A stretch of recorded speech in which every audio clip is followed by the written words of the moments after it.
Thank you for taking the time to listen to our audiobooks. We hope you like them, and if you do, please leave a like, share and comment, and please subscribe, as this will help us know that you wish us to make more content. So before we start, safety warnings. Please ensure you're in the upright position. Ensure you are not holding any hot liquids, as spillages may cause burns due to laughing. Also, please refrain from eating, as we don't want to have to call the ambulance due to choking anyway. Here we go. Cupboards Full of Hope, Part 3, Mildly Toasted, Always Ready. By Taylor Audiobooks TT. Narrated by Dave, husband, father, amateur prepper, professional tea drinker. Chapter 1. Granny's Coming, Hide the Bunker. If you'd told me 5 years ago that I'd be secretly bubble wrapping windows while preparing for a tactical visit from my mother-in-law, I'd have laughed. Probably burned toast, and then gone back to arguing with the dog about who gets the sofa corner. But things change. It all started with a phone call from Sarah's mum, Barbara, a woman with the grace of a Cold War diplomat and the warmth of an unplugged microwave. Sarah had that expression on her face, the one that says, "Brace yourself." "She's popping round this weekend," she said, buttering toast like she was sharpening a weapon. "For a nice visit?" I asked hopefully. Her words were, "Just to see how you're all managing during this energy madness." I froze. I was holding a spoonful of instant coffee and it trembled like I was about to stir an international incident. Because in Barbara speak, that's not curiosity. That's surveillance. You see, Barbara's a traditional woman. She thinks prepping is what you do for Christmas dinner. The idea that I'd build a rocket stove to boil water during a blackout makes her reach for her pearls and a cancel complaint form. Worse, I knew the last time she visited she left muttering something about DIY doomsday cults and that poor woman and the bucket toilet. That's when it hit me. We had 6 days to make this house look sensible. Calm, low-level ready, like Blue Peter, if it was run by Ray Mears and powered by LED tea lights. And so I launched my most daring mission yet. Operation Discreet Domestic Readiness. No explosions, no family panic, and absolutely no bricks. Day 1. Strategic Recon, aka measuring stuff poorly. I started with window insulation. Everyone in the forums was talking about heat loss through glass, and the price of gas was climbing faster than Ben's gaming data charges. So I decided to measure all the windows for bubble wrap and fleece coverage. Easy, except I couldn't find the good tape measure. So I used the backup one. The one that bent in the middle like it was trained in mime. That meant every measurement was off by about 17%, which is fine if you're decorating, less fine if you're prepping for cold snap Armageddon. I was crouched beneath the front bay window, whispering 1 metre 22. Or is that? When Sarah walked in holding a laundry basket. She blinked. Do I want to know? Just heat mapping, all very advanced. She raised an eyebrow. You're using a broken tape measure and a biro. Improvised field tools, I said confidently. She left, slowly. As if afraid I'd turn the measuring tape into a grappling hook. Later, I tried to draw up a plan. I ended up with a page that looked like a toddler's treasure map. Still, a plan's a plan. Tomorrow I would tackle the real challenge, installing thermal curtains that don't make the house look like a wizard lives here. Chapter 2. The Great Curtain Liner Conspiracy. The next morning, I made coffee strong enough to power a small generator and got to work. My goal was clear: make our windows more thermally efficient without making the lounge look like a craft project exploded. Step 1. Bubble wrap. I sprayed the inside of the lounge windows with water, stuck on squares of bubble wrap cut to vaguely rectangular shapes, and pressed them on with a saucepan lid because I couldn't find the sponge, and stuck the edges with good old duct tape. Ben wondered in mid-press. "Are we laminating the house again?" "It's called passive insulation," I told him. "Looks like the house is getting ready for an Amazon collection." He left shaking his head. Ellie came next, armed with a clipboard and crayons. "Inspection time," she said. She scored the windows a 4 out of 10 and drew a picture of a sad radiator. I carried on regardless. Next came the thermal curtains. I'd bought fleece throws from the pan shop. 3 blue, 1 with glittery unicorns. I attached them to the curtain rails with pegs and string and said nothing when the unicorns faced inward. By mid-afternoon, the living room looked like the inside of a Scandinavian pillow fort. Sarah walked in, paused in the doorway and just said, "No."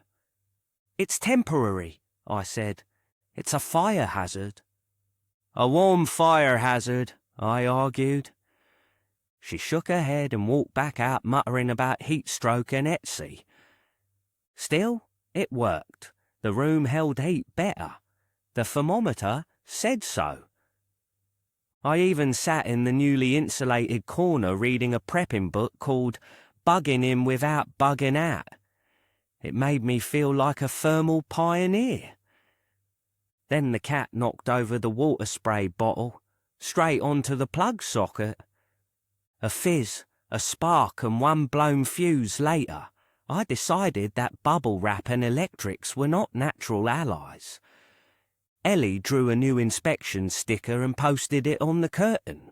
9-10 for heat, 2 for safety, bonus unicorn point. And more importantly, Barbara would never suspect our living room was an experimental thermal lab. At least, that was the hope. Chapter 3. Operation Secret Shower Stove. You know what's worse than having no hot water? Trying to pretend you don't care you've got no hot water while your mother-in-law is due for tea and inspection. Barbara doesn't say anything directly, of course. She just runs her fingers along surfaces and mutters things like, "Back in my day, we didn't need fancy gadgets to wash our bits. We had kettles and grit." So I decided to build a backup hygiene solution. A simple, off-grid shower system. Something functional, dignified and, above all, hidden from Barbara. The internet said a solar camping shower would work fine. The internet lied. I found a solar bag shower online, $6.99, capacity 20 litres, promising luxury off-grid bathing. The kind of promise you fall for when you've never stood naked in your own garden with cold water pouring on your head. It arrived folded in a suspiciously small envelope. The instructions were printed on what looked like receipt paper. Hang, fill, leave in sun, and wait. That was it. Day 4, the trial run. Ben and I hung the bag on the garden trellis using an old dog lead, filled it with hose water, left it in the sun. After 2 hours, it reached the warm temperature of a forgotten puddle. I stood underneath in swim trunks and hoped. Ben hit record on his mobile phone. "Testing prepper hygiene station. he said. Subject appears tense. I pulled the cord. A sad dribble hit my shoulder. Then a cold blast poured over my head in one gush. I yelped. The dog barked. Ellie clapped. Barbara peered through the upstairs window and shouted, "Have you lost your senses and your trousers?" Sarah opened the kitchen window just as I lost control of the hose. "Is this performance art?" she asked. "No," I chattered. "This is science." Later, I built version 2 using a black bin bag, a bucket, a garden sprayer, and a hose connector. It held water, heated better, smelled faintly of plastic and questionable ambition. Ellie decorated the bucket with a unicorn sticker and wrote, "Shower of strength." I'd like to think it said strength as some of the letters were washed out so looked questionable. I stood beneath it the next morning. It worked, well until the bin bag sprung a leak and gave me what I can only describe as a reverse mullet. Chapter 4, DIY Fort Knox, with fairy lights. Now that the blackouts were behind us, mostly, I shifted my prepping attention to home security, also known as scaring away burglars with the budget of a meal deal. First stop, motion sensor lights, battery powered, bought 4, mounted 2, lost 1 behind the wardrobe.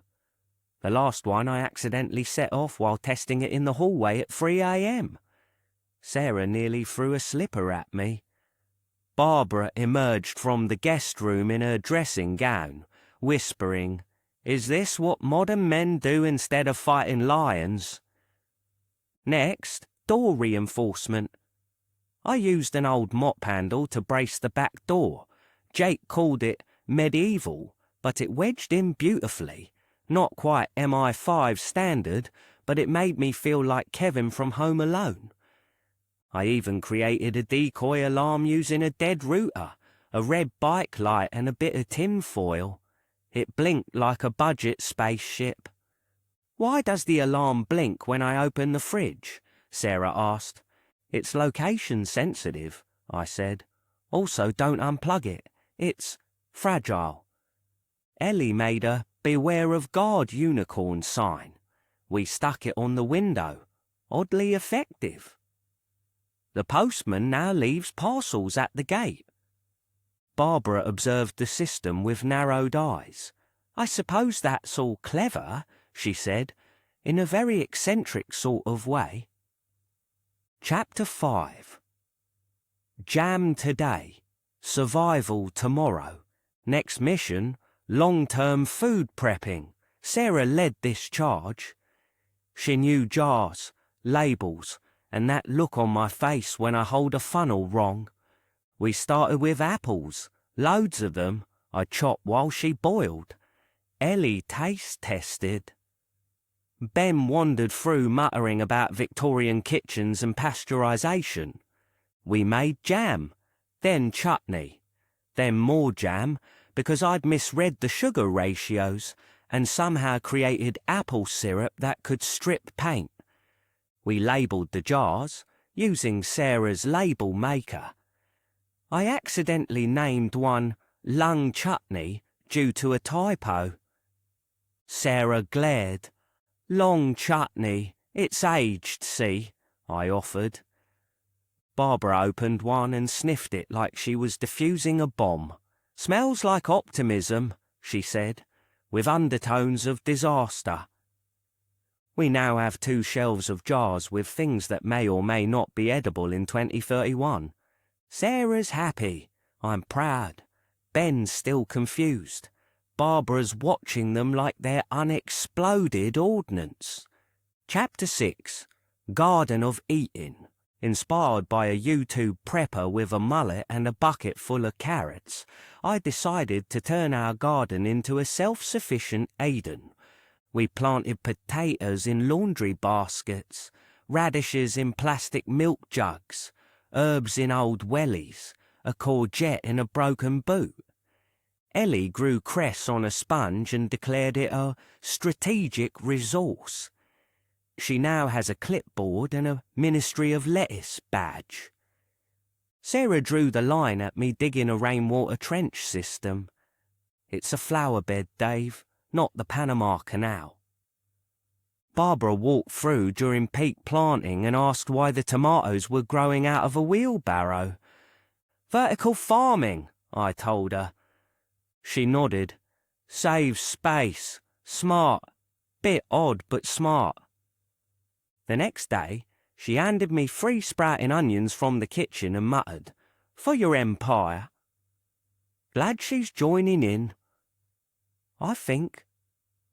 Chapter 7, Night Watch, Biscuit Patrol. Once I'd ticked off food and security, there was only one thing left, night shifts, because what kind of prepper sleeps through potential biscuit looters? So, trial run, it was then. I set up a rota. I took the first shift, thermos full of tea, torch, notebook, biscuit ration. I sat in the front room from midnight till 2 a.m, recorded every sound. 47? Fox, maybe a cat, more likely a rat. 112, kettle hum, tea low. 143, fart, unknown source. Ben found my notebook. Dad, you wrote, enemy remains undetected, morale high, digestive soggy. I nodded. That's how they get you. Sarah said I could do 1 shift a week, max. Barbara offered to join once, wore a headlamp, camo slippers, and brought a thermos of Bovril. We both nodded solemnly in the dark. I still think you're crackers, she whispered. Epilogue. Slightly more toasted, still hopeful. So here we are, power's back on, buckets labelled, jars lined up, garden sprouting, unicorn guard sticker upgraded with glitter. Barbara asked if I'd help her build a raised bed next weekend. Jake asked if I could help him build a rainwater catchment from his old skateboard ramp. Sarah said, just don't ferment anything until I've had tea. I think that's a win. So until next time, stay weird, stay warm, stay prepping. And remember, never underestimate the power of jam, glow sticks and a unicorn on patrol.